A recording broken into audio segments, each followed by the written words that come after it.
நான் என்னோட ப்ரிப்ரேஷன் 2018 நான் காலேஜ் முடித்தேன். முடிச்சுட்டு நான் வந்துட்டு போனால் கவர்மெண்ட் சர்வீஸ் தான் போகணும், ப்ரைவேட் ஜாப்லாம் போகக்கூடாது. பிஹெச்டி டேக்கில் ஆக்சுவலாக முடித்தேன் நான். எனக்கு வந்துட்டு பர் லேக் வந்துட்டு 1 லேக் பர் மந்த் வந்துட்டு சேலரி கிடச்சிது. எனக்கு சேலரியெல்லாம் சாட்டிஸ்ஃபிகேஷன் இல்லை. நான் போனால் கவர்மெண்ட் ஜாப்புக்கு தான் போகணுன்னு போனேன். ஓகேங்களா? அதாவது நம்மளோட எய்ம் என்ன அப்படிங்கிறது நம்ம வந்துட்டு இதாக இருக்கணும். கவர்மெண்ட் சர்வீஸ் அப்படிங்கிறத ஒரு எய்மாக இருக்கலாம். ஆனால் குரூப் 1 சர்வீஸா, குரூப் 2 சர்வீஸா, அதாவது எய்ம் ஹை, அதாவது சார் சொல்லுவார் பெரிதினும் பெரிது கேள் அப்படிம்பாரு. அதை வந்துட்டு எனக்கு நிஜமாக அவர் சொன்ன வார்த்தை வந்துட்டு எனக்கு ஒன்றுமே ஞாபகம் இருக்குது. 2019 வந்துட்டு இன்டர்வியூ இருந்ததா சாருக்கு தெரியும். அந்த குரூப் 2 இன்டர்வியூ வந்துட்டு எப்படி ப்ரிப்பேர் பண்ணுறது எனக்கு ஆக்சுவலாக தெரியாது. 2018 காலேஜ் முடிச்சோன்னா நம்ம எப்படி மைண்ட் செட் இருப்போம், ஜாலியாக இருக்கணும், நம்ம எப்படியோ ஒன்று அட்டன் பண்ணி நம்ம ஏதோ ஒரு போஸ்ட் கண்டிப்பாக கிடச்சிரும் அப்படிங்கிறதானே இருப்போம். இல்லை இப்படி ப்ரிப்பேர் பண்ணணும், நீ டிஸ்ட்ரிக்டை பற்றி இப்படி ப்ரிப்பேர் பண்ணணும், நம்ம டிகிரி பற்றி இப்படி ப்ரிப்பேர் பண்ணணும்ல சார். ஏன்னா சார் வந்துட்டு பை லக் அவரும் ஈரோடுனால ஈரோட்டில் என்னென்ன பிளேஸ் ஃபேமஸ்ஸு, யார் பர்சனாலிட்டிஸ் ஃபேமஸ்னு சாரே சொல்லிடுவார். நம்ம தனியாக எதுவும் ப்ரிப்பேர் பண்ண தேவையில்லை. அவர் ஒரு அவுட்லைன் கொடுத்துட்டாருன்னா நம்ம கொஞ்சம் டீப்பாக வேணும் அப்படின்னா நம்ம மெட்டீரியல் எடுத்துட்டா போதும். ஓகேங்களா? அது மட்டும், அதாவது இன்டர்வியூக்கு அந்தளவுக்கு நம்மளுக்கு ஹெல்ப் பண்ணார் சார். மறுபடியும் வந்துட்டு மெயின்ஸ் எனக்கு 3rd அட்டம்ப்ட்.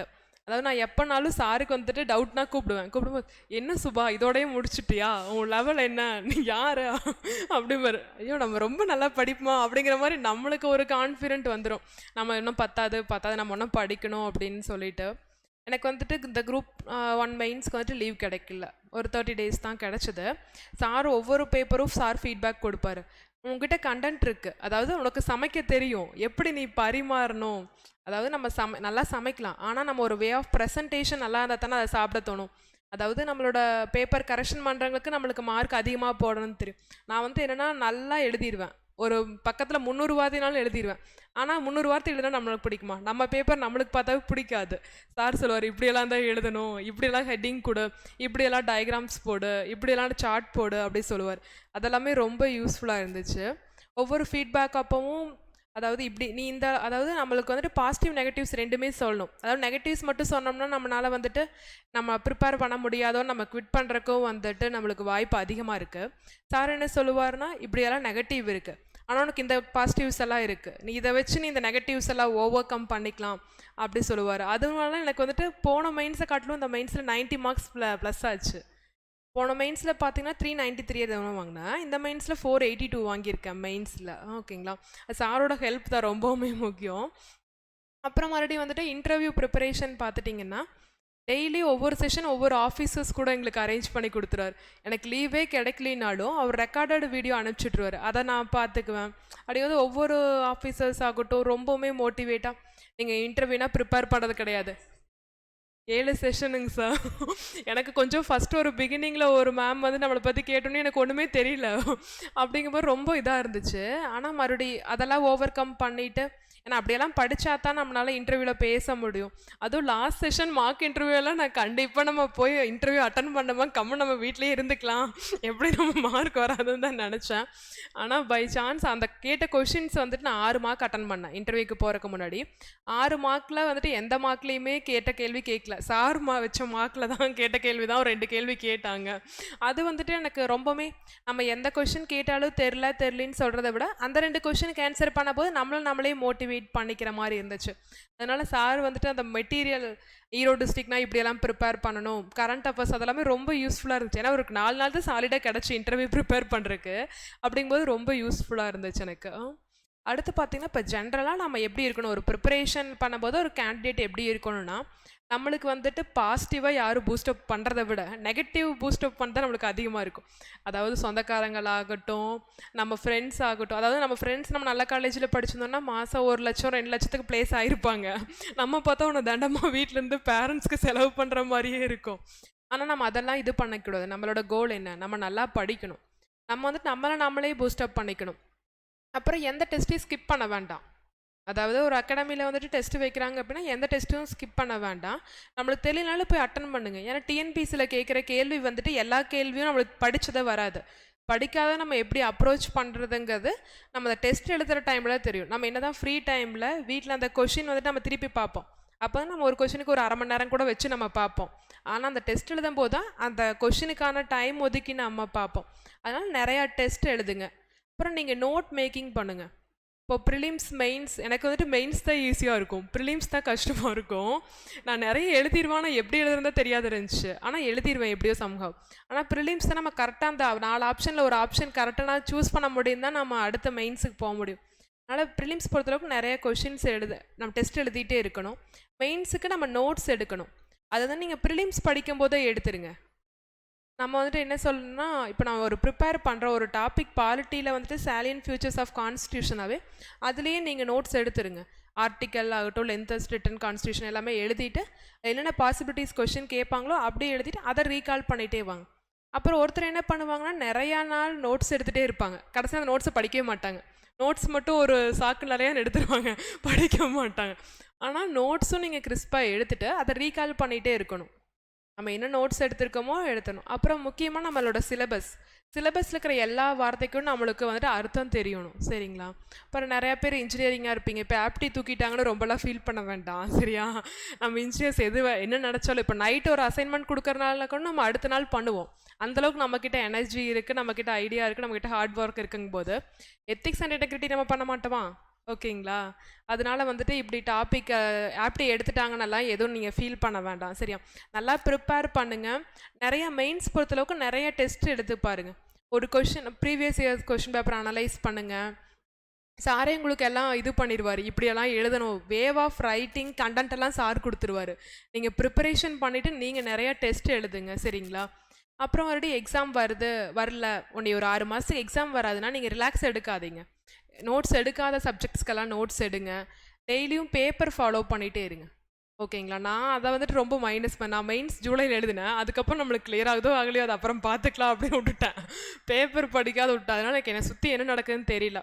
அதனால் பேப்பர் டெய்லியுமே படிங்க, சரிங்களா?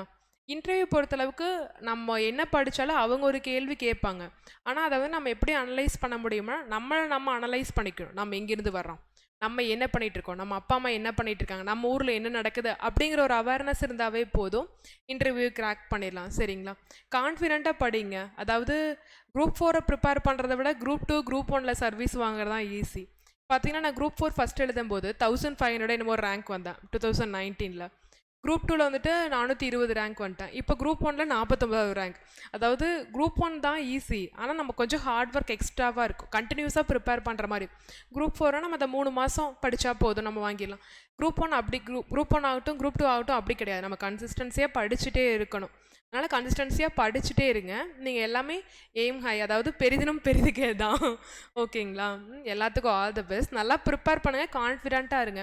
நிறையா டிமோட்டிவேட்டிங் ஃபேக்டர் வந்துட்டே தான் இருக்கும், நீ படிக்காத உனக்கு கிடைக்காது நிறையா பேர் சொல்லுவாங்க, அதெல்லாம் நம்ம காதில் வாங்கிக்க வேண்டாம். அப்படி இருக்கிறவங்க கூட நீங்கள் கான்டாக்டை லிஸ்ட் பண்ணிக்கங்க, அதுதான் என்னோடய அட்வைஸு. யார் கூடயும் போய் ஆர்கியூ பண்ண வேண்டாம். அது சண்டை போட்டு அந்த எக்ஸாம் டைம்லேயே ஆகட்டும், நம்ம ப்ரிப்பரேஷன் ஜேர்னிலே ஆகட்டும், யார் கூட நீங்கள் போய் சண்டை போட்டு அந்த நாளை நீங்கள் வேஸ்ட் பண்ணிக்க வேண்டாம். ஒருத்தர் கூட நீங்கள் சண்டை போட்டுனா அன்றைக்கி படிக்க முடியுமா? முடியாதானே? அதனால் காமாக உங்களை வச்சுக்கங்க, உங்கள் சுற்றி இருக்கிற சரௌண்டிங்ஸும் காமாக வச்சுக்கங்க, நியூஸ் கேளுங்க, ஃப்ரீ டைமில் வந்துட்டு ஃபேமிலி பாருங்கள். மற்றபடி வந்துட்டு நம்மளுக்கு ஃப்ரெண்ட்ஸ் அப்படி இருக்காங்க, நம்ம இப்படி இருக்கோம் அப்படி லோவெல்லாம் ஃபீல் பண்ண வேண்டாம். நம்ம வந்துட்டு பெரிய சர்வீஸ் வாங்க போகிறோம், அவங்களுக்கு நம்ம ஹெட்டாக போகிறோம் அப்படிங்கிற ஒரு இது கான்ஃபிடென்ட் உங்களுக்கு வேணும். சரி, எல்லாத்துக்கும் ஆல் தி பெஸ்ட், நல்லா பண்ணுங்க. Okay, thank you.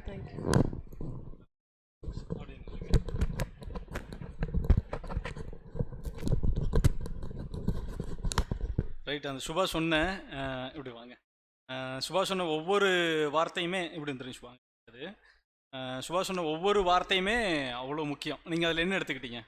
சுபா சொன்னதுலேருந்து நீங்கள் எடுத்துக்க வேண்டிய விஷயம் என்னன்னு நான் சொல்லிட்டா, ஒன்று கடின உழைப்பு, ரெண்டாவது கன்சிஸ்டன்சி, இந்த never settle with small destinations அப்படின்னு நம்ம சொல்லுவோம். ஒரு சின்ன இலக்கை அடைஞ்சிட்டோம் அப்படின்னா அவ்வளோதான் போதும் அப்படிங்கிற அந்த செல்ஃப் சாட்டிஸ்ஃபேக்ஷன் வரவே கூடாது. தேர்வை பொறுத்த வரைக்கும் பெரிதினும் பெரிதுகள் தான். அதை நம்ம சுபா சொன்னது என் ஸ்டேட்டஸில் வச்சுப்பேன், என்னோட டேக் லைன் அது, பெரிதினும் பெரிதுகள், இன்னும் பெருசாக பண்ணுங்க, இன்னும் பெருசாக ஆசைப்படுங்க அப்படின்னு. ஸோ நம்ம ஒரு டிஎன்பிஎஸ் எக்ஸாம்ஸுக்கு எழுதுகிற ஒரு ஆஸ்பிரண்ட்டுக்கு முதல்ல இருக்க வேண்டிய ஒரு மைண்ட் செட் ரொம்ப ப்ராடாக இருக்கணும். என்னென்ன விஷயங்கள் நமக்கு இந்த எக்ஸாமுக்கு தேவையோ அது எங்கேருந்து கிடைச்சாலும் எடுத்துக்கிட்டே இருக்கணும். நிறைய நம்ம அப்டேட் ஆகிக்கிட்டே இருக்கணும். நம்ம படிச்சுட்டோம் அப்படிங்கிற அந்த தைரியம் இருக்கலாம், ஆனால் நம்ம எல்லாமே படிச்சிட்டோம் அப்படிங்கிற அந்த ஓவர் கான்ஃபிடென்ட் நின்னோம்னா போட்டியில் தேங்கிடுவோம். இது வந்து ஒரு போட்டி, அடுத்தவங்களை விட இன்னொருத்தங்களை விட நம்ம எவ்வளோ பெட்டராக நம்மளால் ஒர்க் பண்ண முடியும் அப்படிங்கிறதான் அதில் இருக்கிற பெரிய விஷயம். இந்த சுபா பொறுத்த வரைக்கும் சர்வீஸில் இருக்கிறாங்க, ஆல்ரெடி குரூப் 2 சர்வீஸ், டெய்லியும் அவங்க வேலை செய்யணும். டெய்லியும் நமக்கு இங்கே இன்ஸ்டியூட் வர முடியாது, டெய்லியும் இங்கே வந்து என்னை பார்த்துட்டு போக முடியாது. ஆனால் என்ன டவுட் வந்தாலும் அவங்க வேலை செஞ்சுட்டு இருப்பாங்க, திடீர்னு டவுட் வரும், ஃபோன் அடிப்பாங்க, சார் இது டவுட்டு சார், ஓகே இதை கரெக்ட் பண்ணிக்கோ, இதை சொல்லிக்கோ. ஆனால் நம்ம ஒரு விஷயத்த சொல்கிறோமா, அடுத்த நாள் அடுத்த டெஸ்ட் பேப்பரில் அது இம்ப்ளிமெண்ட் ஆகிடும். ஸோ அந்த இம்ப்ளிமெண்டேஷனுக்கு டிலேவே ஆகக்கூடாது. இந்த போட்டித் தேர்வுகளை பொறுத்த வரைக்கும் புதுசாக கற்றுக்கிறது, புதுசாக சில விஷயங்களை கற்றுக்கிறது அப்படிங்கிறது ரொம்ப முக்கியம். அந்த புதுசாக கற்றுக்கிறத விட ரொம்ப முக்கியம் கற்றுக்கிட்ட ஒரு விஷயத்தை உடனே இம்ப்ளிமெண்ட் பண்ணி அது சரிதானா அப்படிங்கிற கரெக்டான ஒரு ஃபீட்பேக்கை நம்மகிட்ட வாங்கிடுறது. ஸோ சுபா சொன்ன மாதிரி போன மெயின்ஸுக்கும் இந்த மெயின்ஸுக்கும் நடுவில் 90 மார்க் அதிகம். அந்த 90 மார்க்குக்கு அவங்க பண்ண சேஞ்சஸ் என்ன தெரியுமா, ரொம்ப சின்ன சேஞ்சஸ் தான். அது அவங்களுக்கு தெரியும். நம்ம அந்த கரெக்ஷனில் கொடுக்குறப்ப சுவா இதை மட்டும் நீ மாற்று, இந்த செட்டப்பை மாற்று, இந்த ஸ்ட்ரக்சரை மாற்று, உனக்கு ஸ்கோர் வரும்னு சொன்னேன். இதே கண்டென்ட் தான் போன வாட்டி எழுதுனாங்க. ஆனால் அந்த ப்ரெசன்டேஷனில் அந்த மெயின்ஸோட ரைட்டிங் ப்ராக்டிஸில் பண்ணின ஒரு சின்ன தப்பு போன தடவை உங்களுக்கு சர்வீஸ் கிடைக்கல. ஆனால் இந்த வாட்டி அதே கண்டென்ட்டு, அதே ஆள், அதே விஷயம், எதுவுமே மாற்றலை. ஆனால் ஹவு டு ப்ரெசென்ட் அப்படிங்கிற விஷயத்தில் நம்ம சொன்ன கரெக்ஷன்ஸ் எல்லாத்தையுமே அங்கங்கே மாற்றி இம்ப்ளிமெண்ட் பண்ணிகிட்டே வந்தாங்க. பிரமாதமான ஒரு ரிசல்ட் வந்துச்சு. ஸோ ஃபுல் டைமாக லீவ் இல்லை, மெயின்ஸுக்கு எந்த பிரேக் பண்ணலை, எல்லாத்தையும் ஆஃபீஸில் இருந்தே ஒர்க் பண்ணிக்கிட்டே பண்ணதால் ஒருவேளை அந்த ஆஃபீஸ்லேருந்து ஒரு 3 மாதம் 2 மாதம் டைம் கிடச்சிருந்த லீவ் போட்டிருந்தா இன்னும் பிரமாதமாக ஸ்டேட் ரேங்க் டாப் 1 2 3 வந்திருக்கலாம், ஒரு டிசி வந்திருக்கும், அந்த மாதிரிலாம் இருப்போம். ஆனால் இது சாதாரண விஷயமே கிடையாது, ரொம்ப பிரம்மாண்டமான விஷயம். ஸோ சுபாஷினி அப்படின்னா it is nothing but discipline, obey, அவ்வளோ. என்ன சொன்னாலும் கேட்டுக்குவாங்க, சரியாக இதை செய்யணுமா அப்படின்னா செஞ்சுருவாங்க. அடுத்த டெஸ்ட்டு இதை நீ மாற்றிடுவாங்க. என்ன கரெக்ஷன் வேணாலும் சொல்லுங்கள் சார், நான் செய்கிறேன், குதிக்கணுமா குதிச்சிட்றேன், ஆனால் நான் பாஸ் பண்ணணும், அதுக்கு என்ன வேலை, நீங்கள் என்ன செய்கிறீங்க, நீங்கள் என்ன சொல்கிறீங்களோ அதை நான் செய்கிறேன், அவ்வளோதான் சுபா. ரொம்ப சிம்பிள், டெடிகேட்டட். அந்த கடின உழைப்பும் வேணும். அந்த கடின உழைப்பு ஒரு நாள் பண்ணிவிட்டு நான் டயர்ட் ஆகிட்டேன் அப்புறம் நான் இன்னொரு வாரம் பார்த்துக்கிறேன், அதெல்லாம் இல்லை. கான்ஸ்டன்ட், அந்த consistent performance with hard work, அது ரெண்டும் இருந்துச்சு அப்படின்னா டிஎன்பிஎஸ்சி எக்ஸாம்ஸ் அப்படிங்கிறதுல ஒரு பெரிய மேட்ரே கிடையாது. யார் வேணாலும் பாஸ் பண்ணலாம், எப்போ வேணாலும் பாஸ் பண்ணலாம். என்ன உயரம் அடையணும்னு நீங்கள் நினைக்கிறீங்களோ அத்தனை உயரத்தையும் அடையலாம். ஸோ பிளாட்ஃபார்ம் காம்படிஷன் அப்படிங்கிறது ஈக்குவல் எல்லாத்துக்குமே. அது சுபா அந்த இடத்துல இருந்து நம்ம சொன்ன இன்புட்ஸை ரைட் ஃப்ரம் 2019 2024 5 இயர்ஸ், இந்த 5 இயர்ஸில் ஒரு நாள் கூட இன்னும் நான் சொன்னதை அதெல்லாம் ஆகாது சார், அதெல்லாம் செய்ய முடியாது சார் அப்படின்னு சொன்னதில்லை. எந்த சஜஷனும் கேட்க தயங்கினதில்லை. கேட்டு நான் சொன்ன சஜஷனை இம்ப்ளிமெண்ட் பண்ண தவறுனதே இல்லை. அந்த கன்சிஸ்டன்சி 5 வருஷமாக இருக்கவும் தான் இன்றைக்கி அவங்க ஒரு ஸ்டேட் ரேங்க் ஹோல்டர். ஸோ 25-26 வயசில் இன்றைக்கி அவங்க வந்து ஒரு குரூப் 1 சர்வீஸ் அப்படின்னா இன்னும் 30 வருஷம் அவங்களுக்கு சர்வீஸ் இருக்குது. அந்த சர்வீஸ் வரப்போ அவங்களோட உயரம் யாரையுமே, இப்போ அவங்க ஒரு வார்த்தை சொன்னாங்க, நம்ம கூட படித்தவன் வேறு வேலைக்கு போயிருப்பான், அவனோட கம்பேர் பண்ணி அவன் ஒரு நல்ல வேலைக்கு போயிட்டான்னு நம்ம இன்னும் படிச்சுக்கிட்டு இருக்கிறோமே அப்படிங்கிற ஒரு மனப்பான்மை வரும், ஒரு போராட்டம் வரும். அதை மனசில் வச்சுக்காதீங்க.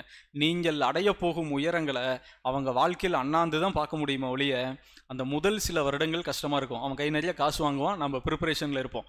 ஸோ நமக்கு என்ன நடக்குங்கிறது தெரியாது. அப்போ அவன் நம்மளோட அன்சர்டனிட்டியை பார்த்து என்ன வேணாலும் நடக்கும். உற்றார்கள் உறவினர்கள் பேசுவாங்க, நண்பர்கள் பேசுவாங்க, நம்பிக்கை இருக்காது. சுற்றுப்புறத்தில் இன்றைக்கி உலகத்தில் பாசிட்டிவிட்டியை கடத்துறவங்கள விட நெகட்டிவிட்டி கடத்துறவங்க ரொம்ப அதிகம்.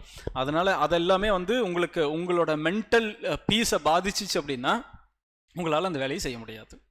அந்த விஷயத்தை அஃபெக்ட் பண்ணாமல் பார்த்துக்கிட்டாங்க, அதுதான் அவங்களோட பெரிய சக்ஸஸ். ஏன்னா படித்தது அவ்வளோ பெரிய காலேஜ், ஸோ ரொம்ப நல்ல பிளேஸ்மெண்ட் வந்துச்சு, எல்லாத்தையும் விட்டுட்டு ப்ரிப்பரேஷனுக்கு வந்தாங்க. ஆனால் அந்த ப்ரிப்பரேஷன் அவங்களுக்கு தேவையான உயரத்தை இன்றைக்கி கொடுத்துருச்சு. ஸோ டிஎன்பிஎஸ்சியை பொறுத்த வரைக்கும் ஒரு விஷயந்தான், வேலை செய்கிறவங்களுக்கு அது உரிய மரியாதையை டிஎன்பிஎஸ்சி கொடுத்தே தீரும். உழைக்கிறவன் ஜெயிப்பான், உழைக்கிறவன் ஜெயிச்சே தீரணும். அதுக்கு நம்ம சுபா தி பெஸ்ட் எக்ஸாம்பிள். அந்த உழைப்பு என்றைக்குமே தவறுனதே இல்லை. ஸோ ரைட் ஃப்ரம் ப்ரிலிம்ஸ் ஆகட்டும், அது மெயின்ஸ் ஆகட்டும், அது இன்டர்வியூ ஆகட்டும், சொன்ன வேலையை சரியாக செய்வாங்க. இது செய்வோம் அப்படிங்கிற ஒரு நம்பிக்கை, அது அந்த மென்டாரை நம்புகிற ஒரு விஷயம், அவங்க சொல்கிற விஷயத்தை இம்ப்ளிமெண்ட் பண்ணுற ஒரு விஷயம், அதில் என்ன டவுட் வந்தாலும் தயங்காமல் கேட்டுக்கிற விஷயம், அது எல்லாம் அப்படிங்கிறது ஒரு சக்ஸஸ்க்கு ரொம்ப ரொம்ப முக்கியம். So Subha, very happy for you. உங்களோட வெற்றியில் சிக்ஷா ரொம்ப சந்தோஷப்படுறோம். பர்சனலாக எனக்கு ரொம்ப ரொம்ப ரொம்ப சந்தோஷம். ஸோ சூப்பர், வந்துடுவாங்க, இவங்கெல்லாம் வந்துடணும், அவ்வளோதான், அதுக்கு தான் இது எல்லாமே. ரைட். ஸோ சுபாக்கு நம்ம நெஞ்சம் நிறைந்த வாழ்த்துக்கள். சிக்ஷா சார்பா, ஸ்டூடெண்ட்ஸு சார்பா, எல்லாரும் சார்பாகவும் உங்களுக்கு வந்து பெஸ்ட் விஷஸ். இன்னும் நிறைய உயரங்கள் போகணும். ஆல்ரெடி இப்போ டிஸ்கஸ் பண்ணோம். இன்னொன்று முக்கியமான விஷயம், சுபா மட்டும் வரல, இப்போ சர்வீஸ் வாங்கிட்டேன் சார் உங்களை பார்க்க வரல, அவங்க அப்பா அம்மா வந்திருக்காங்க, உங்கள் பேரண்ட்ஸ் வந்திருக்கிறாங்க, அவங்க சப்போர்ட் பண்ணுறாங்க. அந்த சப்போர்ட் பண்ணது வாங்க நானும் போய் சாரை பார்ப்போம் அப்படின்னு அவங்களும் வந்திருக்கிறாங்க. ஸோ அவங்களோட சப்போர்ட் அப்படிங்கிறது அதெல்லாம் ரொம்ப ஒரு ட்ரெமெண்டஸ் ஒரு எஃபர்ட்ஸ், அதெல்லாமே ரொம்ப பெரிய விஷயம். ஸோ சுபாவுக்கு வாழ்த்துக்கள். உங்கள் அத்தனை பேரும் சார்பா, ஸ்டூடெண்ட் சார்பா, நம்ம சார்பா, சிக்ஷா சார்பா, எல்லாத்துக்கும் உங்களோட வாழ்த்துக்கள். நம்ம ஆல்ரெடி பேசின மாதிரி இன்னும் நிறைய ஹைட்ஸ் போகணும். அதுக்கு உண்டான என்ன சப்போர்ட் வேணும்னாலும் எங்கள் சைட்லேருந்து கேட்டுக்கிட்டு தான் இருப்போம், விட மாட்டேன். இது விடாது கருப்பு. இன்னைக்கு இப்போ போகிறாங்கல்ல, இன்னும் 1/2 மணி நேரத்தில் ஃபோன் அடிப்பாங்க. சார் அது இந்த கவுன்சிலிங் நம்ம இது எடுக்கலாமா இது எடுக்கலாமா எது சரியாக வரும் அப்படிம்பாங்க. ஸோ அந்த ஒரு விஷயம் கேட்டுட்டிங்க கேட்பிடும். அந்த ஸ்போர்ட்டிவான ஒரு மென்டாலிட்டி அப்படிங்கிறது அது ரொம்ப பெரிய விஷயம். அந்த உற்சாகத்தை எடுத்துக்கோங்க, அந்த உழைப்பை எடுத்துக்கோங்க. நமக்கு முன்னாடி இருக்கக்கூடிய வெற்றி பெற்றவர்கள் என்ன விஷயத்தை ஃபாலோ பண்ணதால இன்னைக்கு இந்த உயரத்தை அடைஞ்சிருக்கிறாங்க அப்படிங்கிற விஷயத்தை நீங்கள் எடுத்துக்கிட்டிங்கன்னா நாளைக்கு நீங்களும் வெற்றியாளர். வாழ்த்துக்கள். நல்ல ஒரு கைத்தட்டல் கொடுத்துடலாமா? ஓகே சிவா, ஓகே ஓகே, வாழ்த்துக்கள் வாழ்த்துக்கள். ஓகேடா, இன்னும் நிறைய வரணும், நம்ம இன்னும் செட்டில் ஆகலை.